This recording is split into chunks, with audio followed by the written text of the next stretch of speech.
Bonjour à tous et bienvenue dans cette revue de marché sur les cryptos. Donc c'est une revue de marché mensuelle puisque nous avons terminé le mois hier. La semaine n'est pas terminée, mais par contre le mois est terminé pour les cryptos. Donc j'en profite pour faire un petit point sur la situation parce que tout le monde a bien remarqué que le marché était particulièrement pénible en ce moment. Donc on va essayer de voir un petit peu ce qui peut nous attendre, mais bon, tout ça, ce n'est que de la prospective, hein. Il n'y a évidemment bien sûr aucune certitude.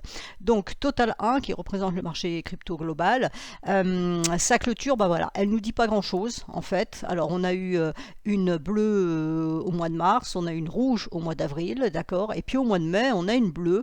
Ce qui me gêne, c'est que le point haut du mois de mai n'a pas atteint la clôture et l'ouverture des 2 mois précédents. On est resté en dessous, puis on a clôturé en dessous. Alors on a clôturé en dessous, si on chipote et qu'on tergiverse un petit peu, on va dire qu'on a clôturé malgré tout au-dessus des 50% des 2 bougies précédentes. Donc ça c'est le côté positif. Le côté négatif, c'est la mèche qui est un petit peu en dessous. Donc vous voyez que c'est complètement mitigé. Je pourrais dire aussi qu'on fait des points hauts de plus en plus bas et des points bas de plus en plus bas. Donc d'après la théorie de Dawes, c'est baissier, c'est ce qui matérialise une tendance baissière.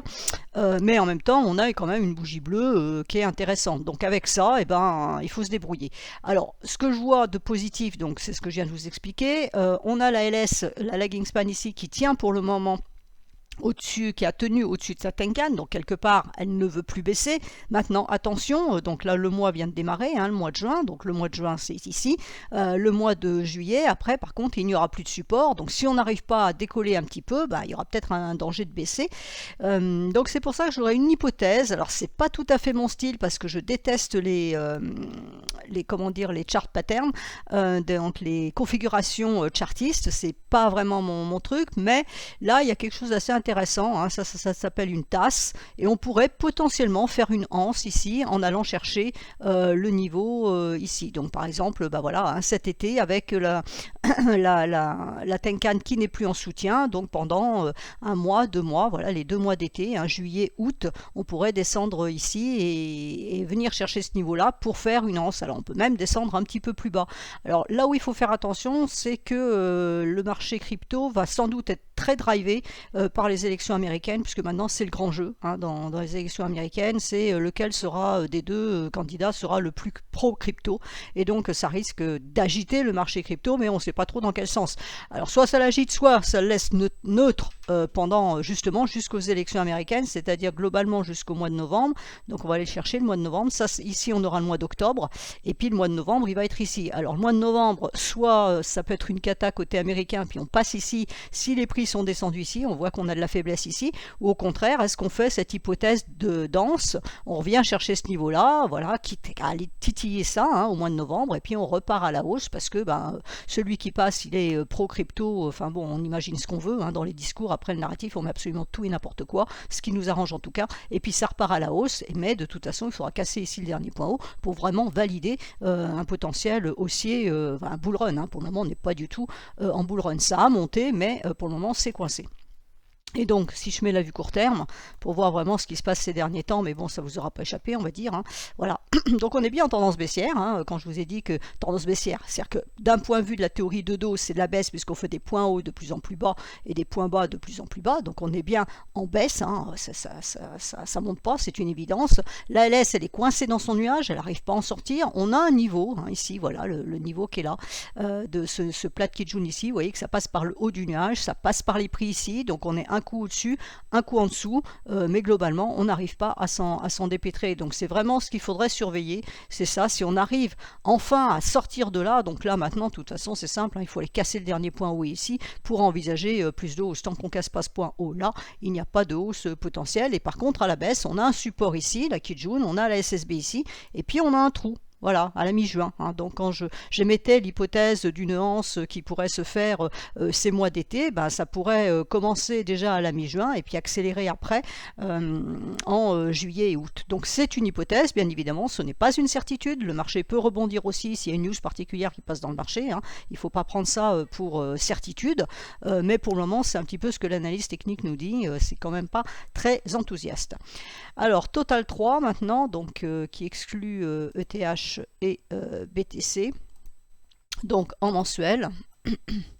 Alors en mensuel, on s'est arrêté sur un niveau clé, donc un niveau de court terme qu'on va voir, on s'est arrêté sur un niveau clé. Donc ici on a même chose, hein, la grande bleue, la rouge dans l'autre sens, donc avec clôturé un petit peu au-dessus de l'ouverture de la bougie précédente. Là on a rouvert ici et puis on ne remonte pas au niveau des 50% de la bougie. On est toujours dans le nuage, donc techniquement parlant ça veut dire juste que c'est neutre. On est allé titiller le niveau ici légèrement au-dessus de ce niveau-là, donc c'est un niveau clé, hein, d'un point de vue Ishimoku, c'est un niveau clé, donc pour le moment on est resté en dessous. Bon là clairement il faut dépasser les derniers points hauts pour envisager quelque chose. Donc la bougie là d'aujourd'hui, hein, parce que ça vient de démarrer, elle est là, donc il faut monter et dépasser ces points hauts pour envisager d'aller plus haut. Donc là on a la même structure, hein, voilà, de potentiel, d'idées on va dire, hein, de tasses avec en si ça doit se faire. Maintenant si ça se fait pas, on a juste fait un creux, on dépasse les points hauts, on va chercher les points hauts ici, et ça c'est la cassure du point haut ici qui nous donnera la hausse. Alors attention, parce que là la lagging span, là, ben, elle est empêtrée dans ses bougies. Donc là elle est là, hein, pour le démarrage de ce mois-ci, ça c'est le mois précédent. Donc on voit pourquoi ça n'arrivait pas à monter. En fait si vous regardez la mèche qui est ici, c'est la lagging span qui a buté dans la bougie. Elle avait une bougie en résistance, donc les prix n'ont pas pu continuer à monter. Là elle est dans cette bougie là, donc ben, est-ce qu'elle monte dans cette bougie ou est-ce qu'elle descend pour aller chercher la Kijun ici, ce qui voudrait dire que les prix pourraient redescendre sur ce niveau là, donc la baisse, il pourrait y avoir de la baisse encore. Et puis par contre si on reste plus ou moins dans cette zone là, à ce moment là le mois prochain elle sera libre, mais elle rencontrera certains calmes, mais au moins elle serait au-dessus de cette bougie là. Le danger serait qu'on descende ici et qu'on commence à attaquer là-dessous, parce que là après ça serait un petit peu plus problématique. Et donc à court terme pour l'instant, alors à court terme, on voit bien que c'est neutre, hein. Quand on voit que le marché ne fait rien d'une façon générale, voilà, hein, c'est ça. Donc elle est dans son nuage, la lagging span est dans son nuage, donc c'est la neutralité. Les prix ont tenté une sortie qui n'a pas été validée par la lagging span puisqu'elle n'est pas sortie, hein. Je rappelle que c'est à droite en clôture de bougie, donc vous voyez qu'ici, la clôture ici, c'est la LS qui s'est arrêtée ici. On a une mèche ici qui ne se matérialise pas, et depuis on reste dans le nuage, on fait de l'horizontale, donc par défaut à un moment elle va sortir, hein, il ne va pas y avoir le choix. Donc à un moment donné elle va sortir. Les prix, eux, pour le moment, mais ils sont vraiment scotchés. Donc le trait qu'on voyait tout à l'heure sur mon écran mensuel, c'est celui-là, hein. Donc c'est ces deux traits-là. On a un support ici, donc on va dire qu'il est un petit peu, enfin il n'est pas caduque parce que maintenant il sert de résistance. Et puis on a la Kijun sur le même plan que la SSB ici. Et ça, si on enfonce ça, ben on pourrait potentiellement, hein, descendre, chercher les niveaux ici, le niveau qui est ici au passage qui a été atteint déjà 2 fois. Donc il a fait support pour le moment. Là, au jour d'aujourd'hui, ça tente de repartir un petit peu, mais on voit que on a ce niveau-là en support, hein, qui est la Kijun sur le même plan que la SSB et qui a été donc impacté par les deux mèches ici. Et puis en résistance, on a ce petit bout là de SSB qui pour le moment bloque, hein, on le voit bien quand même, hein, depuis ce matin, on est monté, puis là pour le moment on rentre entre les deux. Donc bon, samedi n'est pas fini, dimanche non plus, donc ça peut encore remonter, mais on aura une autre résistance qui est juste au-dessus, qui est la Tenkan ici. Donc globalement c'est extrêmement compliqué parce qu'il n'y a pas de marché, il y a un désintérêt. On voit bien la taille des bougies. Là, il y a eu un intérêt ici, le 20 mai, et puis depuis, alors on a eu un espèce de grand mouvement un petit peu absurde le 23 mai, donc on a eu 20 mai, 23 mai où le marché s'est vraiment agité, et puis depuis, il ne se passe strictement rien. Donc là, le danger, on retrouve la mi-juin, hein, 18 juin, donc attention, parce que si on se met dans cette zone-là, et puis qu'ici, on vient par ici, là, ça pourrait être dangereux, ça pourrait passer, donc on pourrait avoir un scénario baissier qui se mettra en place. Pour le moment, c'est ni baissier ni haussier, c'est latéral, avec un biais baissier évidemment, puisque quand on est là-haut et que maintenant on est là, on ne va pas dire qu'on est monté, mais globalement on garde, voilà, c'est neutre, hein, on est au-dessus du nuage, le nuage est épais, donc il devrait faire support, à partir de la mi-juin, où là il va devenir un peu plus faible. Et enfin je finis là-dessus sur les indices avec Total DeFi. Donc Total DeFi est coincé pour le moment dans son nuage. Hein, voilà, on est rentré dans le nuage, on a la Kijun mensuelle qui descend, donc ça veut dire qu'il n'y a plus de support, mais elle ne fait plus résistance non plus, c'est le côté positif. Donc là, la bougie avait quand même réussi à passer au-dessus, hein, de la Kijun, donc on avait bien un signal haussier qui a été donné en fin de mois, donc hier.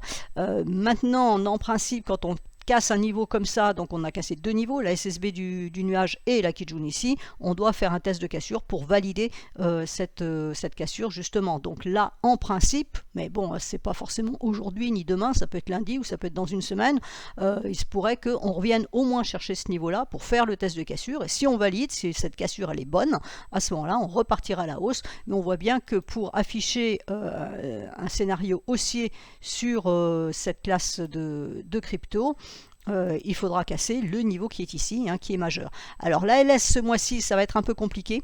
Hein, voilà, parce qu'elle a une bougie en résistance, par contre après elle peut passer.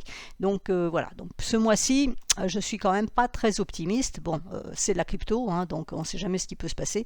Mais pour le moment, on va dire que là, la configuration me laisse plutôt penser à une zone de range, là, puisque les prix sont dans le nuage, donc ils sont neutres. La lagging span est coincée entre la bougie ici, qui est importante, hein, donc pour grimper là-dedans, il va falloir qu'il y ait du mouvement, et la Kijun qui est en support. Donc elle l'a cassé ici, validant un signal baissier, donc c'est avec la bougie rouge ici, hein, qui nous cassait aussi la Kijun et qui sortait du nuage. On est allé chercher à Tenkan en support et on est reparti en la hausse. C'est ce qui s'est passé ici. Donc là, on est coincé entre les deux. Donc est-ce qu'on reste coincé tout le mois? Donc ça veut dire qu'on ne va pas faire grand-chose ici. Au pire, on peut effectivement faire ce test de cassure dont je vous ai parlé avant de remonter un petit peu dans le nuage et puis décoller le mois suivant par là, ou alors au contraire, est-ce qu'on enfonce? Et là, si on enfonce, on donnera un signal baissier de long terme. Et donc en journalier, voilà les traits qu'on voyait sur mon écran précédent. Donc on a la droite de tendance ici qui bloque. Alors il y avait aussi sur les autres, je ne l'avais pas tracé, mais elle est de la même façon, hein, de toute façon.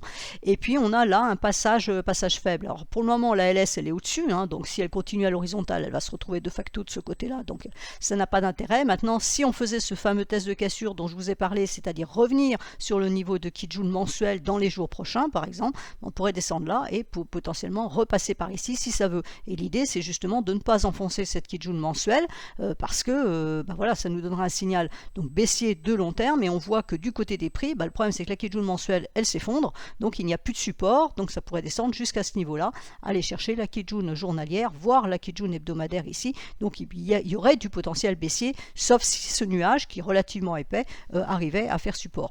Donc voilà, tout ça pour dire que le marché crypto est clairement neutre, il est coincé, il n'y a pas d'attrait pour le moment sur ce marché là, donc c'est ce qui explique les performances un petit peu médiocres, on va dire, des cryptos en général. Donc je vais vous passer en revue maintenant BTC et ETH, même chose sur long terme.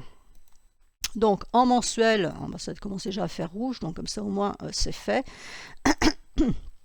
Donc c'est la même réflexion que tout à l'heure sur Total, hein, c'est-à-dire là par contre on a clôturé au-dessus des 50% de ces deux bougies là, donc ça c'est plutôt positif, mais même chose, hein, on fait des points hauts de plus en plus bas et des points bas de plus en plus bas, donc suivant la théorie de dos c'est tendance baissière. Là on ouvre ici, c'est normal, hein, on a ouvert au-dessus de la clôture, là a priori hein, c'est rouge, donc on verra ce que ça donne. Il y a quelques heures quand même sur le mois, donc on va pas commencer à tirer des plans sur la comète avec juste cette petite bougie rouge. Donc là voilà, l'idée c'est BTC, il faut qu'il casse les 74 380 pour vraiment dire qu'il a envie de monter un peu plus. Pour le moment, c'est un peu juste coincé, quoi. Alors en 3 mois, j'avais regardé ça quand même en trimestriel, parce que le mois de juin c'est quand même juste le dernier mois du trimestre, hein, donc quelquefois c'est utile de le regarder. Donc on a bien long terme, donc pour le coup très long terme, une structure qui est haussière, puisqu'on a eu le signal haussier qui a été donné donc au dernier trimestre 2023. Donc là le premier trimestre 2024 était très positif. Alors là moi ce que je vois ici, c'est que par rapport au dernier point haut, on a donc cassé, hein, on a cassé ce trimestre-là qui n'est pas terminé, puisque je vous dis qu'il reste un mois. Donc on a monté, là on est en train de corriger un peu. Donc est-ce que ça voudrait dire que c'est un test de cassure? Donc on est remonté avec dans l'idée de repartir à la hausse derrière, et c'est pour ça qu'il faudra attendre le dernier point haut pour valider un potentiel aussi là-dessus. Donc là cette bougie pour le moment elle nous laisse un petit peu perplexe. Il ne faut pas qu'on enfonce les niveaux qui sont ici, donc c'est les niveaux qu'on va voir sur le court terme. Il ne faut pas enfoncer ces niveaux-là, parce que là ça veut dire qu'on ferait du rouge ici, et alors l'idée ça serait de revenir chercher les 800. Donc il faut aller chercher les 60, je sais plus ce que je vous ai dit, 60 et 71 quelque chose. En journalier, Donc en journalier, voilà, c'est ça, hein. Il faut impérativement repasser ce point haut là sur les 73 800, tant pour moi, donc 74. Si on arrive à repasser 74, alors là c'est bon. Par contre, voilà, hein, donc ce qu'on voyait sur écran plus haut, ce sont les supports qui sont là, hein, donc ça nous fait qu'une ligne en mensuel parce que c'est tout resserré, mais on a triple support qui est ici, avec la Kijun ici. Donc tant qu'on reste au-dessus de ce niveau-là, on garde le biais haussier, même si pour le moment on a quand même une pente descendante, on garde un biais haussier puisqu'on n'a pas de signal vendeur. Par contre, si on attaquait les 66, donc 750, on aurait en dessous les 64 650 en support. Et attention, hein, la mi-juin, j'en ai déjà parlé tout à l'heure, la mi-juin, ça pourrait passer, si ça veut passer bien évidemment, hein. Mais là, il y a une faiblesse ici. Là, c'est épais, donc si les prix venaient à baisser, ils pourraient se coincer là dans cette zone-là pour aller chercher cette zone de faiblesse et partir à la baisse ici, dans l'idée d'aller chercher potentiellement les 62 000 qui correspondent à ce niveau-là. Puis plus si c'est envie d'aller plus bas, mais bon, on va pas commencer à dire que tout est négatif et que tout va mal, hein. Donc pour le moment, on est stable parce que ce triple support, malgré tout, tient, hein. On a eu cette envolée le 20 mai, même chose 20 et 23 mai, hein, qu'on a vu, voilà, donc il s'est passé deux événements qui ont provoqué ces bougies-là. Pour le moment, ça tient, hein. Vous voyez que là, en journalier, on vient. Là, on a excédé hier, mais on est revenu au-dessus. Là, pour le moment, bon, c'est bleu. La LS, par contre, elle a tenu le haut de son nuage. Là, elle est rentrée dedans, donc il faut qu'elle en ressorte, hein, pour se libérer de la hausse. Donc si on arrivait à monter un peu, le premier objectif il est ici à 68 555, et puis après on pourra aller chercher ici la droite de tendance, hein, autour des 70 71, et c'est seulement, donc je répète, la cassure des 74 ici qui nous donnerait vraiment un potentiel aussi. Donc pour le moment c'est la grande neutralité, on le voit bien. Alors en court terme il y a des choses à faire bien évidemment, mais voilà, pour les investisseurs on va dire c'est un petit peu moche. Alors l'autre chose qu'on pourrait voir, alors là c'est pareil, je mets toujours des guillemets et tout ce qu'on veut autour de ça, c'est qu'on pourrait dire qu'ici on a eu un mouvement 1, un mouvement 2, donc d'un point de vue Ishimoku ça tient la route, hein, puisqu'on a cassé la Kijun ici, donc 3. Là, ce serait potentiellement du 4, donc logiquement, après 1, 2, 3, 4, hein, c'est 5. Donc là, est-ce qu'on aurait potentiellement une vague 5 ici qui pourrait se dessiner, qui irait chercher le dernier point haut? Attention, hein, cette vague 5, elle ne va pas aller à 80 000, hein, c'est pas possible, hein. Il faut respecter les ratios héliotistes, donc la vague 5, elle pourrait aller dans cette zone-là. Donc de mon point de vue, j'ai pas fait l'étude en détail, je la ferai plus tard, mais aller chercher les derniers points hauts, ce serait déjà une bonne chose, et attention au potentiel double top, bien évidemment. C'est pour ça que ce point haut est critique, c'est-à-dire soit on le casse et dans ce cas-là c'est bon, c'est le bull run et on est parti pour de la hausse, soit ça tient en résistance, hein, voir si on n'arrive pas à l'atteindre, c'est-à-dire qu'on va chercher le 73 par exemple, on va chercher ce point haut là, mais on ne doit pas chercher l'autre point haut, donc 72 880 et non pas le 74 ici, et à ce moment-là ça pourrait être un double top potentiel. Double top ça veut dire renversement, et puis à ce moment-là on pourrait repasser. Donc voilà, hein, donc c'est vraiment, il n'y a pas de, je peux pas dire ça va monter ou ça va baisser. En général, un bon analyse technique ne dit pas ça, mais même là, honnêtement, c'est très compliqué parce qu'on voit bien qu'il n'y a pas de marché, on voit bien qu'il n'y a pas d'intérêt. Donc, quand il n'y a pas d'intérêt pour un marché, on ne peut pas lui trouver une tendance, hein, ça coule de source. Donc, je finis avec ETH. Donc ETH, on va le regarder directement en trimestriel. Hop, on va commencer par le plus haut. Donc en trimestriel, alors on n'a pas grand chose, hein, parce que c'est un peu plus récent que Bitcoin. Donc on va dire que ce qui est intéressant, c'est la Kijun qui est ici à 2532, donc tant qu'on est au-dessus, on a le biais haussier, que la bougie pour le moment, elle est bleue, hein, contrairement à Bitcoin, elle est bleue, donc on peut envisager plus de hausse. Pour le moment, il n'y a rien qui nous indique que, en tout cas, c'est baissier. Baisse, elle s'est faite ce trimestre, mais pour le moment, ça a l'air de vouloir repartir à la hausse, donc de ce côté-là, c'est plutôt positif.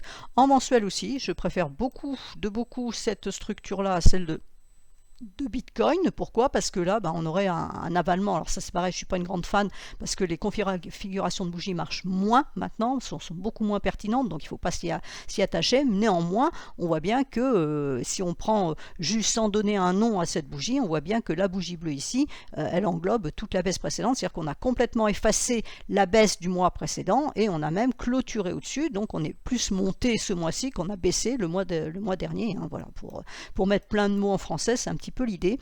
Donc on a un support ici à 2816 qui a parfaitement tenu, on a le nuage ici qui tient aussi parfaitement à 2942 qui est sur le même niveau ici que la Kijun, hein, voilà, elle est à 2900, donc tant qu'on reste au-dessus des 2900, on garde un biais haussier. Le nuage pour le moment il tient, attention, alors là c'est oui, on est en mensuel, donc ça c'est pour novembre 2024, hein, quand je vous ai parlé des élections américaines, donc attention, si on n'arrive pas à partir, si le marché part là-haut, ça on va l'oublier, il est bien évident qu'on va pas revenir ici, ou alors il faudrait que le candidat qui passe, il soit contre crypto et qui dit, je sais pas, si Biden repassait et qui dise moi je veux plus de crypto, j'élimine les cryptos de la terre, oui clairement, là oui on passerait. Mais bon, comme de toute façon il faut qu'ils soient pro-crypto l'un et l'autre pour attirer les votes des jeunes notamment, enfin des gens qui sont orientés crypto, quelque part l'un et l'autre ne vont pas dire on va rayer la crypto aux États-Unis tout du moins, donc ça n'a aucun sens.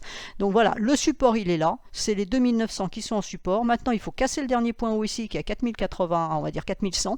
Si on casse les 4100, on a le dernier point haut ici à 4905, et si on casse ce 4905, à ce moment-là on déclenche vraiment un mouvement haussier, puisqu'on fera un point haut plus haut, hein, dans cette grande tendance d'après la théorie de dos, donc clairement on sera haussier, mais déjà là on voit que c'est un peu plus enthousiasmant, si je puis dire, que Bitcoin.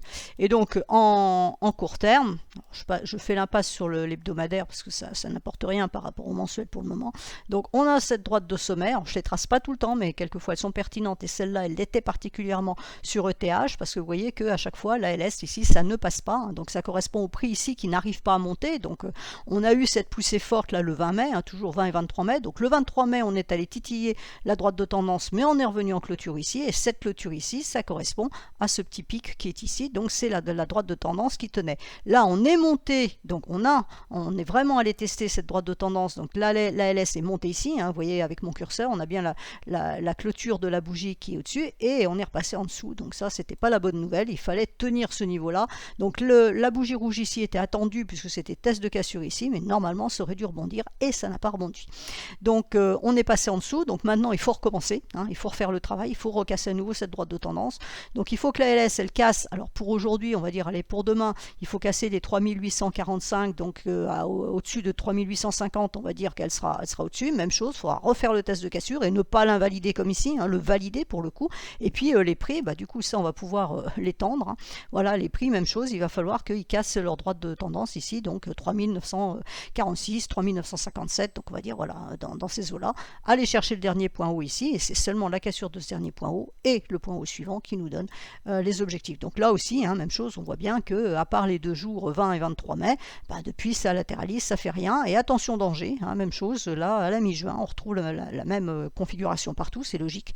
La mi-juin, si les prix n'arrivent pas à décoller là-haut et restent dans cette zone-là, qui est de la faiblesse, ça pourrait passer. Donc le support majeur sur ETH, il est ici à 3575, qui correspond à ce niveau-là, et on en a un deuxième ici à 3482, on va dire 83, avec la Kijun en dernier renfort à 3418. Donc tant qu'on reste au-dessus des 3418, on n'a pas d'invalidation haussière puisqu'on ne casse pas la Kijun. Si on la casse, par contre, là, ça sera un signal vendeur de court terme. Donc là, on aura ce nuage-là après qui posera problème, et ça sentirait pas très bon, on va dire. Voilà, j'espère que ce petit point vous aura suffi. Pour toutes les autres cryptos, je fais ça sur mon Discord dans le club privé. Je vous souhaite à tous une excellente semaine.